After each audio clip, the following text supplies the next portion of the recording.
Salut les wargamers et les wargamers, bienvenue sur Noodle Wargames, moi c'est Noodle.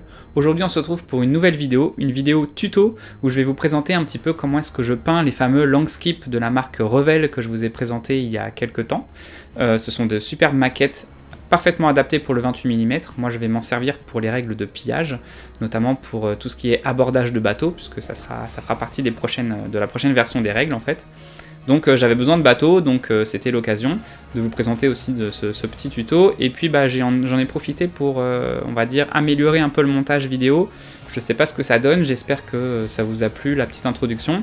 Et puis restez jusqu'à la fin de la vidéo parce que j'ai aussi fait un petit plan de fin. Donc voilà, n'hésitez pas à me dire ce que vous en pensez. Évidemment, comme d'habitude, n'hésitez pas non plus à liker, à partager et à commenter, c'est comme ça que fonctionne YouTube pour le référencement, et puis bah moi ça m'aide à mettre en valeur la chaîne, histoire que je fasse tout ce travail là pour le plus grand nombre. Voilà, donc bah écoutez, je vous dis à la prochaine vidéo, et puis je vous laisse avec le tuto peinture. Tchou! Les Langskip, littéralement bateaux longs, sont des navires de guerre longs et étroits, fabriqués par les peuples de Scandinavie qu'on appelle communément les Vikings.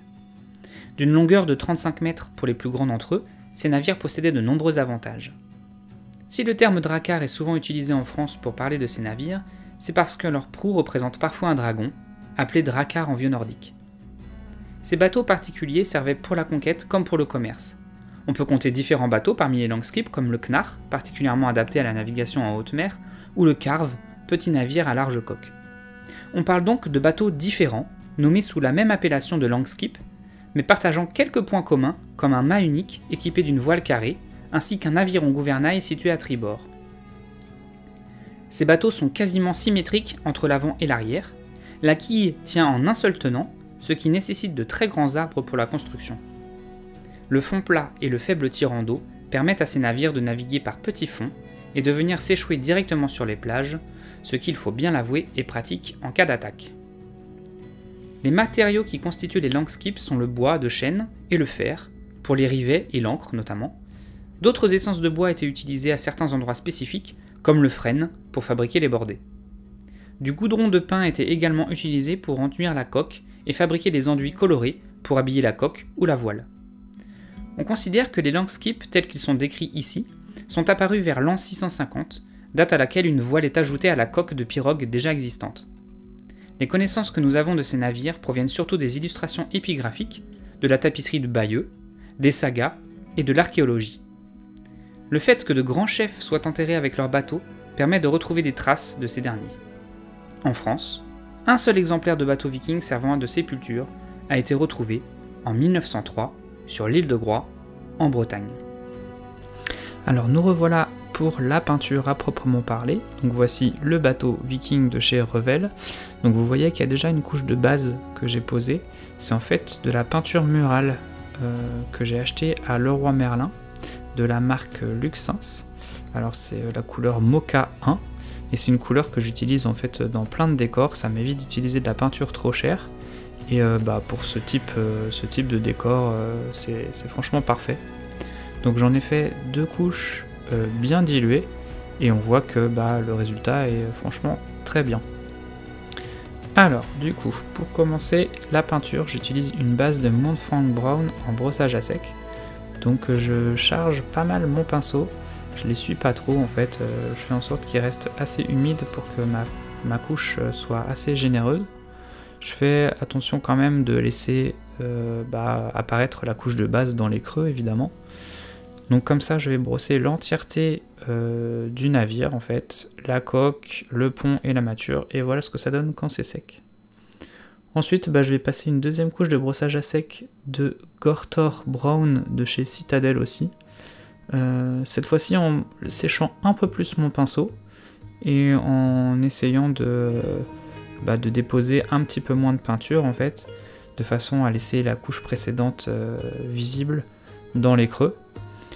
Je fais en sorte aussi de brosser de manière à faire comme des dégoulinures en fait, ou des salissures tout le long de la coque du bateau. Je fais la même chose sur le pont, cette fois-ci je brosse en croix. En fait ça permet, comme il y a des stries à la verticale et à l'horizontale, de laisser le creux bien sombre. Donc voilà ce que ça donne avec cette nouvelle couche. Et je vais en faire une troisième de Baneblade Brown, pareil en brossage à sec, encore une fois un peu plus, avec le pinceau un peu plus essuyé. Donc là vraiment c'est assez léger, de façon à bien voir toutes les nervures du bois, parce que pour le coup la moulure est bien faite, on voit vraiment les nervures du bois, mais ça reste très fin, donc si on met un petit peu trop de pinceau, on risque de boucher tous les trous et c'est un petit peu dommage. Donc l'idée c'est vraiment de faire ça en brossage à sec très léger, on voit les nervures d'ailleurs là. Donc le but c'est qu'on puisse les voir encore après tous les passages successifs de brossage à sec.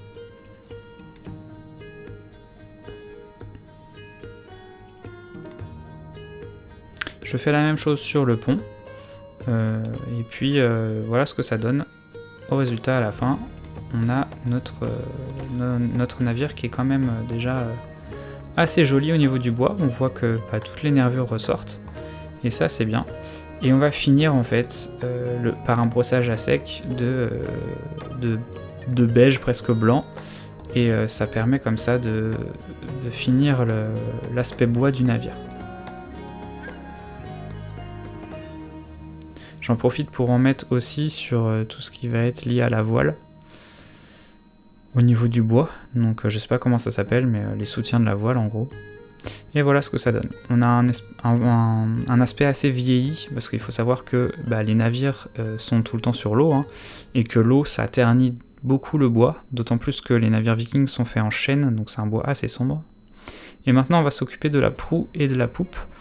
Donc j'ai décidé pour ça d'utiliser du laiton, enfin du bronze même, pardon, du bronze de chez Prince Auguste.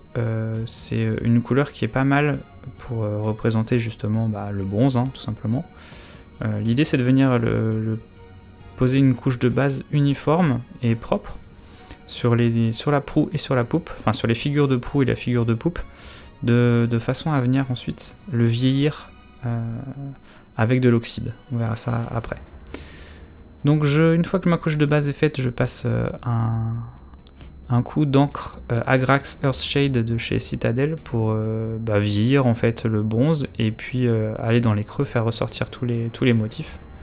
Donc là-dessus je suis assez généreux au niveau de l'encre en général, même si le temps de séchage après est un peu long, ça permet de bien faire ressortir toutes les couleurs, et ça rend vraiment bien quoi.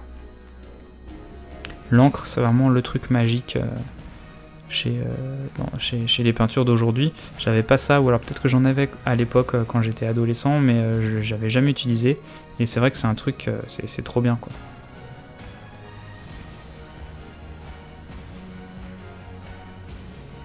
Une fois que l'encre est sèche, je vais pouvoir venir vieillir mon bronze en ajoutant du vert de gris, et pour ça j'utilise du Nihilakh Oxide de chez Citadel.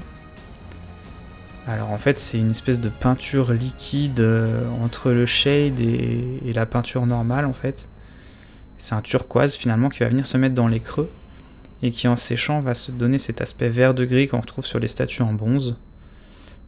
J'avais déjà fait ça pour mon premier Drakkar viking, et franchement ça rend très très bien. Alors j'essuie un peu avec mon doigt pour laisser apparent des endroits un peu plus, on va dire, un peu plus lisses, qui ont été, on va dire, un peu plus polis par le vent. Et sur les autres endroits, j'y vais assez abondamment. Et voilà ce que ça donne une fois que c'est sec. On a vraiment cet aspect oxydé que j'aime beaucoup.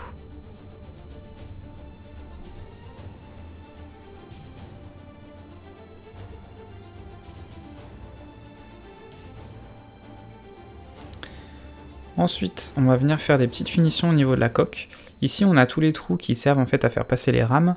Et on va venir mettre de l'encre en coulure pour montrer les intempéries, en fait, que l'eau s'échappe par ces petits trous. Et on va venir aussi faire certaines lames de bois avec de l'encre pour vieillir certaines lames et puis donner un petit peu de relief à l'ensemble. Donc je commence par du Nuln Oil de chez Citadel. Pour ça, j'utilise un pinceau très fin. Cette fois-ci un pinceau vraiment que j'utilise pour les figurines, et je vais venir faire mes petites dégoulinures comme ça tout le long de chaque trou. J'essaye d'être assez fin et assez précis quand je fais mes gestes, de façon à avoir quelque chose de fin et pas un gros tas patachon qui coulerait tout le long de la coque. Ensuite, eh bien pareil, je vais faire la même chose au niveau des lames. Je vais passer des couches d'encre Nuln Oil sur certaines des lames. Alors pas toutes, hein, je vais les mettre en quinconce. Je vais en mettre plusieurs sur une rangée et puis un peu moins sur l'autre, etc. de façon assez aléatoire pour donner un aspect un peu plus réaliste. Voilà ce que ça donne une fois que c'est sec. Et bah je vais faire la même chose en fait avec d'autres encres, avec de la Grax Earthshade et avec du Antonian Camo Shade. Et voilà ce que ça donne une fois que c'est fini. On voit que y a des endroits où c'est un peu plus vert, d'autres un petit peu plus marron, d'autres un petit peu plus foncé. Mais ça ressort quand même un petit peu trop. Donc pour unifier tout ça, je vais repasser une couche de brossage à sec de Baneblade Brown.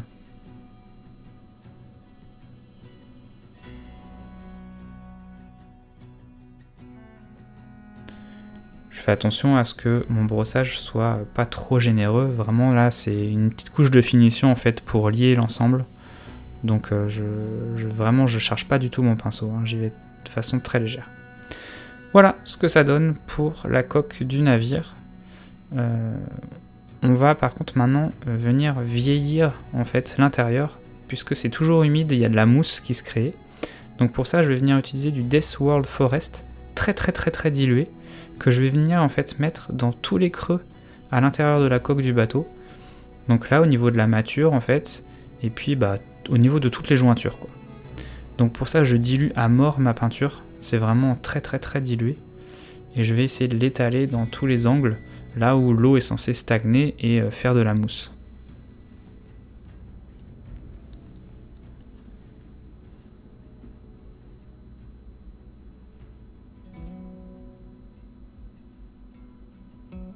J'en mets aussi le long du bastingage en fait, histoire que la mousse soit présente vraiment tout à l'intérieur.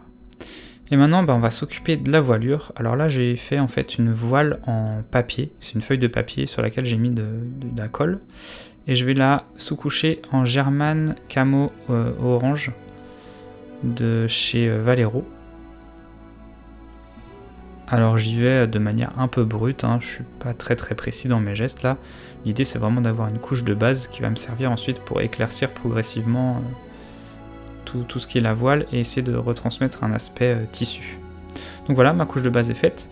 Ensuite je fais ma deuxième couche en beige allemand World War II de chez Valero aussi.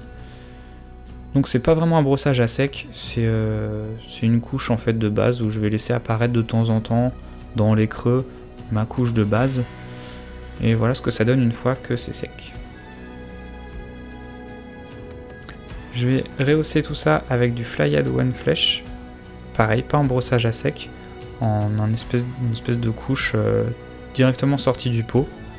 Là je fais un travail pas très précis, hein. La voilure c'est un tissu en fait mis en boule, mis en vrac, donc il n'y a pas vraiment besoin d'être vraiment dans la précision. Une fois que j'ai fait ma couche de base, je vais ancrer toute la voilure. Donc pour ça, je vais utiliser de l'Agrax Earthshade pour donner un aspect terni, un aspect vieilli à l'ensemble de la voile.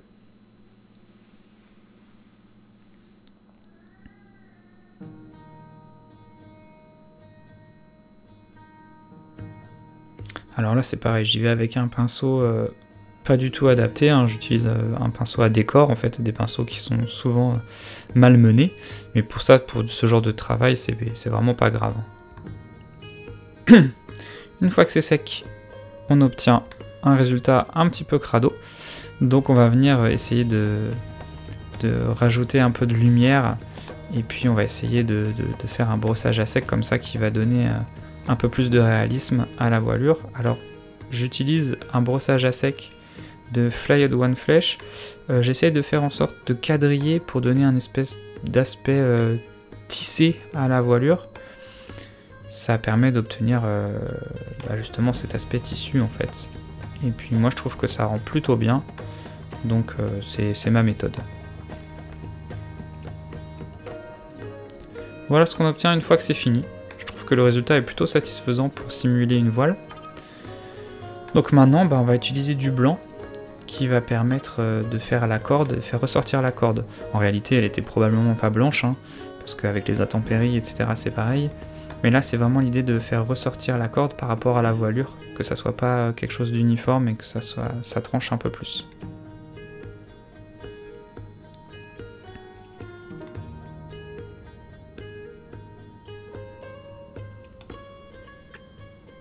Et voilà ce que ça donne une fois que c'est terminé.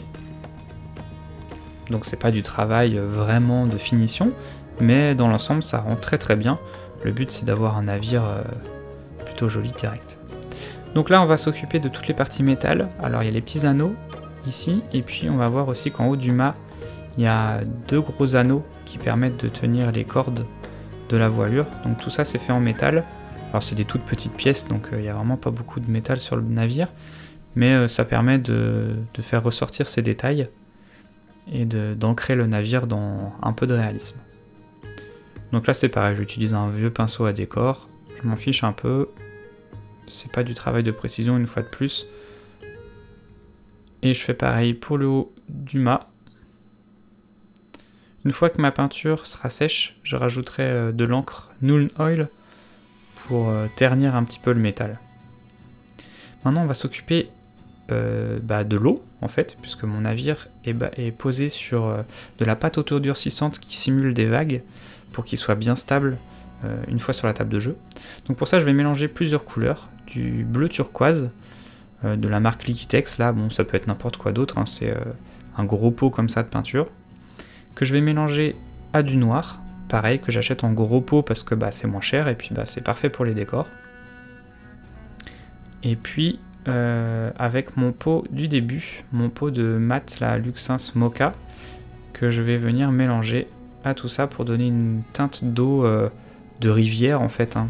L'eau de rivière c'est pas bleu, c'est parfois marron, parfois bleu sombre, parfois presque noir. Donc l'idée c'est d'avoir un petit peu de réalisme là-dessus. Donc je vais mettre ça sur ma feuille et puis je vais mélanger généreusement. Alors là j'en ai mis un peu trop, hein, j'ai peut-être un peu abusé. Mais j'avais envie de faire des essais, je savais pas trop où j'allais au début. Donc j'ai mélangé mes deux couleurs afin d'avoir une espèce de marron bleu assez unifié. Et de ce marron bleu, en fait, je vais venir rajouter du noir.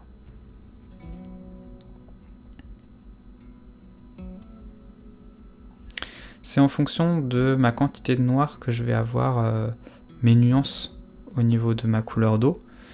Donc je vais avoir ma couche de base assez sombre, et puis de temps en temps je vais venir mélanger un petit peu de bleu plus clair pour venir faire les réaux sur les vagues. Donc ça c'est à chacun de faire, hein. Moi c'est parce que les rivières que j'avais déjà faites pour mes tables de jeu ont cette couleur là, mais évidemment vous faites en fonction de vos décors à vous, histoire que ça s'unifie à vos tables et puis que ça matche bien ensemble. Donc là, la seule contrainte, c'est d'éviter d'en mettre sur le travail qu'on a déjà fait.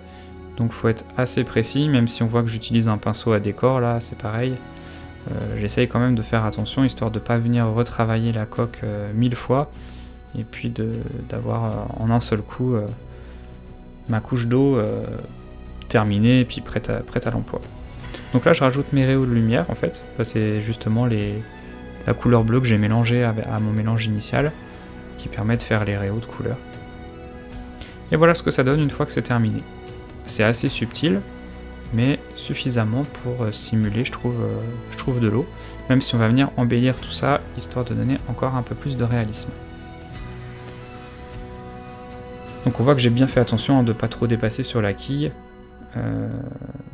Et là l'idée maintenant ça va être de rajouter du blanc pour faire l'écume au niveau des vagues et sous la coque du bateau. C'est le ressac hein, en fait, tout simplement du passage du navire. Donc j'utilise un petit pinceau et puis je vais venir faire en pointillé en fait mes touches de blanc. Pour ça, en fait, je tapote avec mon pinceau et je vais venir tapoter plusieurs fois à des différents endroits. Et c'est ce qui va donner ma simulation d'écume.